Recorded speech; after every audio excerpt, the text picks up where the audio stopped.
I mean, we just want to take a moment to ask ourselves, how has COVID-19 affected football, man? What it's been like for you? For me personally, the most painful thing is that I can no longer play ball. I've not played ball for Yeah, 3+ months now. That's painful. it's My a body is problem. not Yeah. enjoying it. Psychological trauma, nini. Man, it's not exciting at all. But other than you not Yeah. playing football, what else has it been like for you? Uh, Um, for, I, for okay, Mike, you can okay. go. I was just saying, I think it has been an eye opener in so many ways. Firstly, just how for granted we take football sometimes. I mean, it's a distraction, it's entertainment, but also it's a very, important sort of distraction and entertainment. And also because for the footballers themselves, that's their livelihood. That's their work. So there was a sense in which, yes, COVID had to make football get suspended for a while because, the risks, the crowds and everything. Football is a contact sport and contact is what we're trying to avoid in COVID. But just realizing that these are actually people and these are their livelihoods. So I think that's one of the things that was really an eye opener for me. Do you think the pressure for the money and everything is what forced them to open? Do you think they opened too early? Was it a rash decision? Was it a wise decision? What are your thoughts?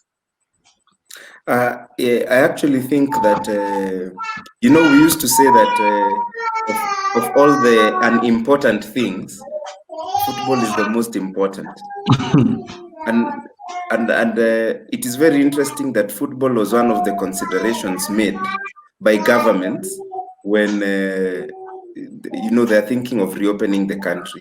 So they think of businesses, they think of they think of schools, they think of football. And you see, that is very important, that people really see it as a very important thing. Number one, like Mike has said, to distract people and to give them entertainment, but also it is a very big business venture. So yeah, so it was very interesting just to see how important or the kind of contribution that football gives all around the world, not only where not only where English Premier is played, but all around the world. Yeah, and I mean, the multiple sports trying to reopen and figure out how to open. It's been impressive how fast football has opened. I think one of the most impressive countries is New Zealand. They have resumed full contact rugby, man. And for me, who's a fan, I am excited, but I can't believe it. Like, there's some countries we cannot kick a ball, and there are countries that are doing full-on contact rugby, man, with full stadiums, not at with full stadiums, yeah, and that's been exciting. And then on the other end, you have basketball, where it's not. I mean, they're planning to reopen. Some players are refusing, and you don't know how it's gonna go. But it's been interesting. Mike, at a point, did you worry that because of COVID, sports was not going to come back? Like, we're going to have a world without sports during those few months where we were sportless. Was it a concern? I think so. I actually, to an extent, there was a time I was thinking we would not have sports for the rest of the year, so to speak. Yeah. But I think just how people were able to come together and think through it and see what measures can we have. Initially, I thought, bringing back sports without fans will be very difficult because the fans also drive. There's something about the fans driving the team on the pitch. But I think it was. I think there was also a leap of faith taken by the people who decided to return, and I think because it worked, especially in Germany. Once Germany came back and people are like, "Oh, this can actually work," it became easier now for other countries to be like, "Oh, let's also restart." Let me pick up on something you just said. You talked about the fans issue. Quick one. You're the man with all the statistics. Have teams winning home games changed without fans? Yes, it has. Really? Guys have looked at the Bundesliga, the Serie A games, the few Premier League games we've had. The quality is telling more than the home advantage. So the team that's better prepared. A big thing. The fans make a big thing, yeah. better preparation, better skills. That's coming out more prominent now than before. You also have to realize once they made it 5 subs, if your team has more depth, I mean that's that's better for you. Last week City made 5 subs, which are basically like bringing on a new, top team altogether. Yeah. So that's definitely changed. As a footballer, would you prefer this system where it's purely skill on skill, where there's no influence of fans even on referee or on psych, or would you prefer this one where the fans have an influence in the game?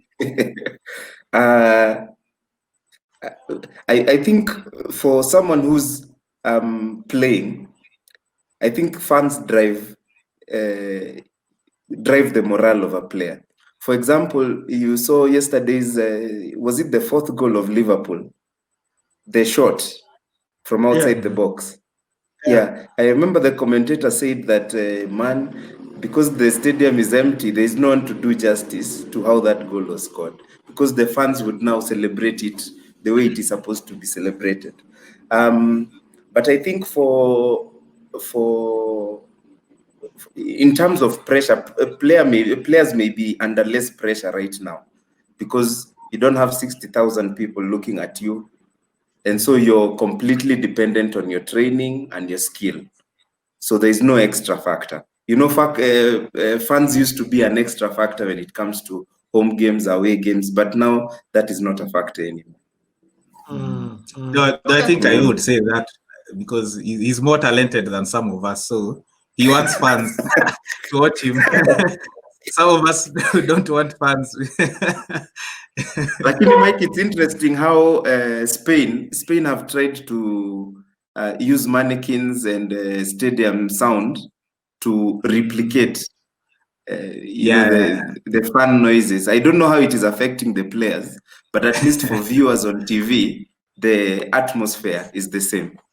And just something on that, even as we wrap it up, there's that thing of fans. What is it called? The aesthetic, what is it called? The synthetic fans, so to speak. It's so in line with the world now. I mean, someone was saying how in this world of filters and virtual backgrounds and what. I mean, just having fans. It's really more, eh? It's so it's just reflecting our world. And after years of playing FIFA and things like that, it's almost like we're used to. It feels like it feels like a real game, when it's not. And then that says something about our world also.